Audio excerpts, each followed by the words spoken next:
All right. Hello. We have our presentation to do today. Me and Ian are doing the poem "The Day Lady Died" by Frank O'Hara, and this is our presentation. So, a little background on the author. Frank O'Hara was born Francis Russell Frank O'Hara, and he wrote "The Day Lady Died" in 1964. So O'Hara was born out of wedlock on March 27th, 1926, and actually grew up in Grafton, Massachusetts. Um, O'Hara enlisted and served in the Navy during World War II, um, and he was in the war from the start to the finish. Um, so after World War II, he attended Harvard and grew to know and love visual art and contemporary music. Um, and while he was also at Harvard, he published poems in the Harvard Advocate and graduated with a degree in English. Um, so after college, Oh, O'Hara moved to New York City, where he was at the center of New York's art and poetry worlds. O'Hara wrote for Art News magazine and worked at the front desk and as an assistant curator at the Museum of Modern Art. So really, O'Hara was doing pretty much anything he could to just kind of be around the art world, uh, be around be around poetry, literature, um, and in a lot of his works, he was inspired by city life. So obviously, in New York City, there's a lot to look at, and I see the big buildings and the nature and uh, in Central Park, and so he also used nature to write his poems.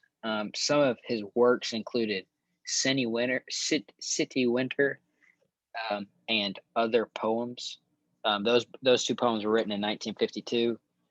Meditations in an Emergency, 1957. Second Avenue, 1960. Odes, 1960 as well, and Lunch Poems in 1964. O'Hara was influenced by abstract expressionism, surrealism, Russian poetry, and French symbolism. Um, so yeah, just again, he was influenced by those things. So the day Lady died was um, written written for the late jazz singer Billie Holiday when she died of liver disease on July 17th, 1959. Now, O'Hara was known for fast, breathless, rambling style, incorporating bits of news and I said in the PowerPoint snatches of telephone conversations. So he would really use anything he could um, to just jot it down. Um, just really get it on paper. That was his main goal. Was to really get his work on paper. And he didn't. He has hundreds of pieces of literature that have never even been published because he just wrote all the time. So back to why the day Lady died was even wrote in the first place. So after Billie Holiday died, um, he O'Hara actually found out while running errands in New York City the very next day. So he learned of her passing, and it was obviously very sad because he was actually a big fan of hers, and looked up to her and really enjoyed what she did. Um, so that day during lunch, O'Hara actually wrote the entire poem in less than an hour. So he was able to write the entire poem on his lunch break, which is pretty insane, just for the level it's written at, and to really just kind of to be able to think and get it done while you're eating a sandwich is pretty amazing. Um, so this is how um, we have the poem here. This is how I'll start. I'll start it and then I will finish it in the next slide. So it is 12:20 in New York, a Friday, 3 days after Bastille Day. Yes, it is 1959. I go get a shoe shine because I will get off the 419 in East Hampton at 7:15, and then go straight to dinner 5.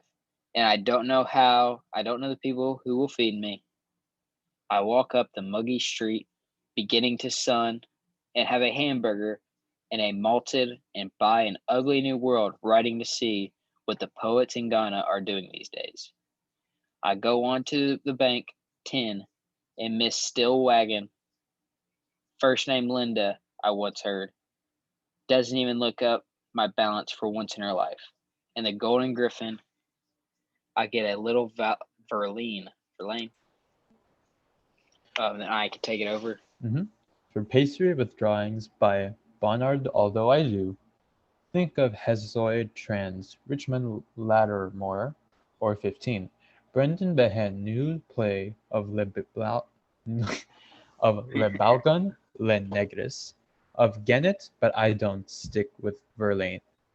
After practically going to sleep with Quadrinus, and for Mike, I stroll into the Park Lane liquor store and ask for a bottle of Strega Antoine.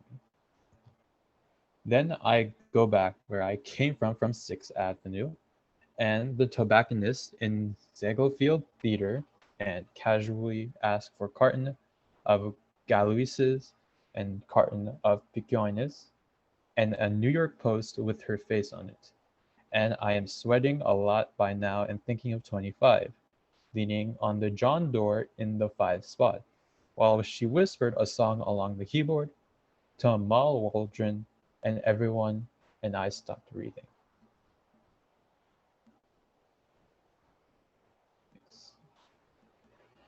The poem type. This poem, The Day Lady Died, is elegy. Elegy is a form where it talks about a lost one, something they lose, usually intertwined with death and something negative. In this poem, it's obviously showing it because both in the poem, it talks about losing someone in a little subtle way, but also in the title itself, it says the day that lady died, which obviously is pretty elegy or negative.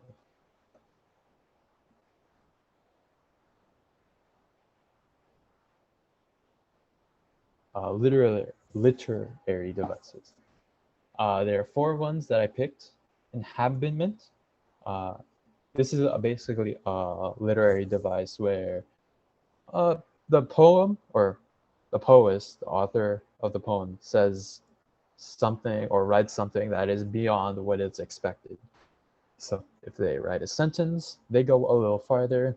Stanza, they write an extra line. Couplets, maybe another couplet to the actual couplet. Allusion, a device that references with something explicitly referring to, although it can be indirectly mentioned. Basically, it's something that they they mention, but they actually don't say it explicitly. So yeah, this is pretty simple. Just referring to something that everybody may or may not know. So alliteration, the use of words in a sentence that almost having the same letter at the start. And this tool is the most used in sound literary devices. So alliteration, you just used words that have the same starting letter or same starting letters sometimes.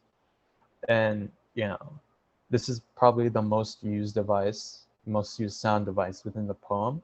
It's really good.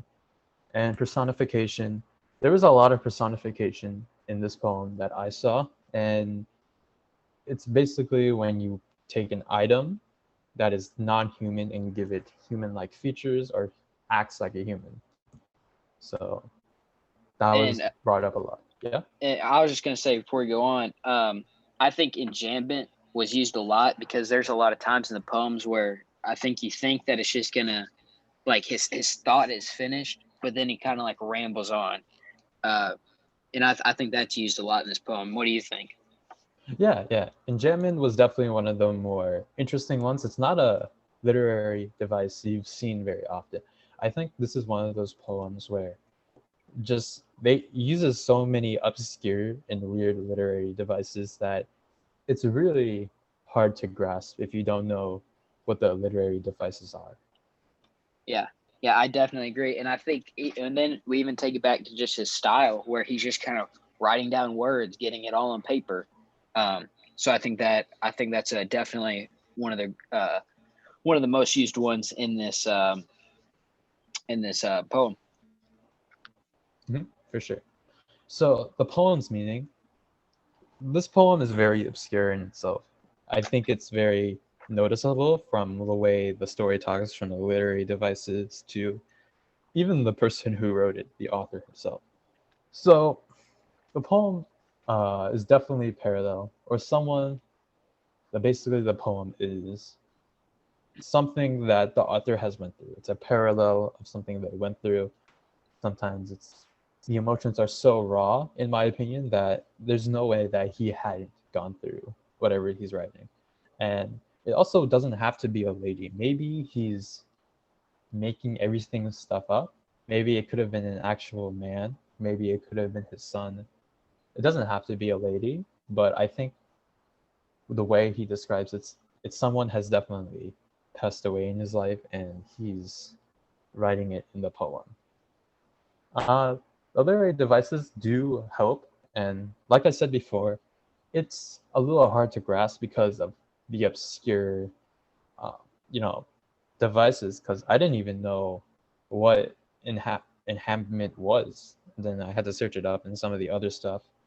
Um, but it's really good because if you do know these obscure and thought-provoking devices, it really helps you understand the poem better and even the author better what he's trying to say. And I think this is both its strength and its weakness.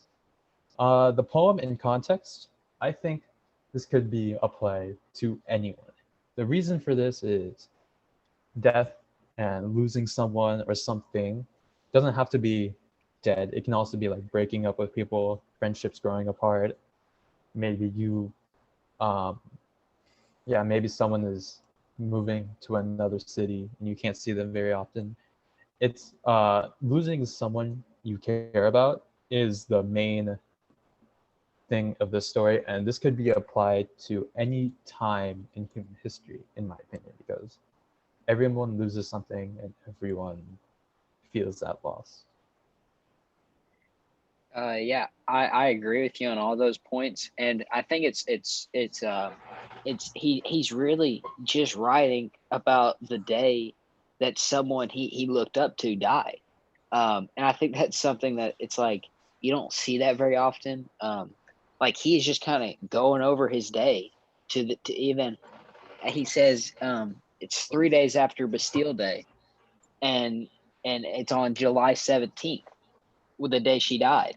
So it's kind of interesting to see that he would be so inclined to simply write a poem explaining kind of how he found out and his thoughts. Um, I don't think that many uh art I wouldn't say artists but writers, I don't think they really go into what he's kind of describing what he thinks, as opposed to writing a poem about kind of everything going on, but he's actually kind of talking about what's going on through his mind.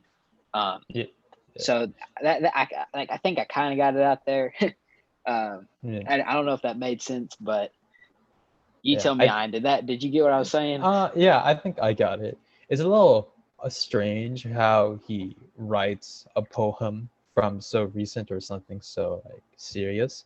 Of course, Yeah, writing something serious isn't something new for artists and poems because they do it all the time.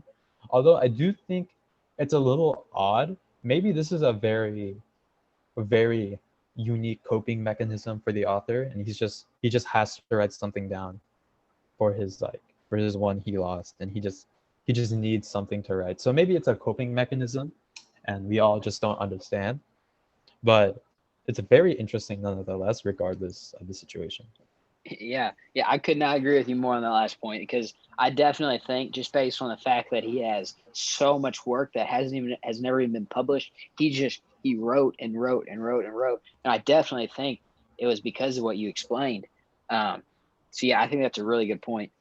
So we'll move on to our next slide, our last slide, Hmm. and if you want to go ahead and start with your reaction. Yeah. So to me, the story conveyed negative emotions. It's obvious from the title because from the start it talks about someone dying, and it does give me that a sense of like I can't control anything. I can't control who lives, who dies. And it doesn't make me angry. It just makes me feel a little helpless. And overall, it made me feel more conscious of the relationships that I have, or I'm going to have, or I already have, because I know they won't last forever. And the story really puts it in perspective. Yeah. I'm with you. I think me and you have a pretty similar kind of understanding of the poem, and I went more in the way of how it was written. So I liked the poem, and I was impressed by the way that it was written in the time frame, the style it was written in.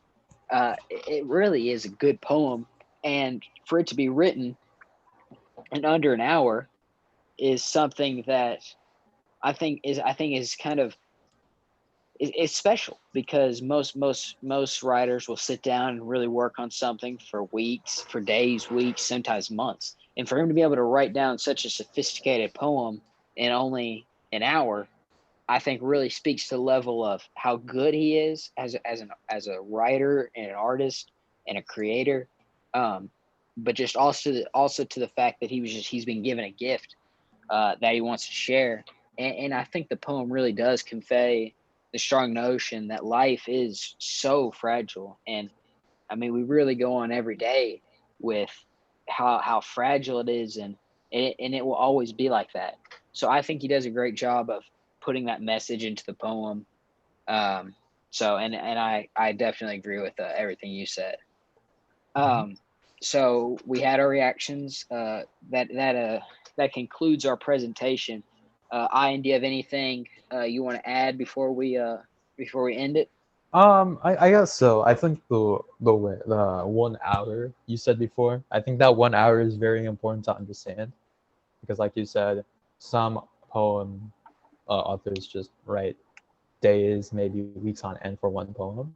1 hour not only shows like his skill, but it also shows that 1 hour isn't a lot of time. It's purely what he really thinks, his raw form and like his raw emotions. Like I said before, that's what I think. Raw emotion.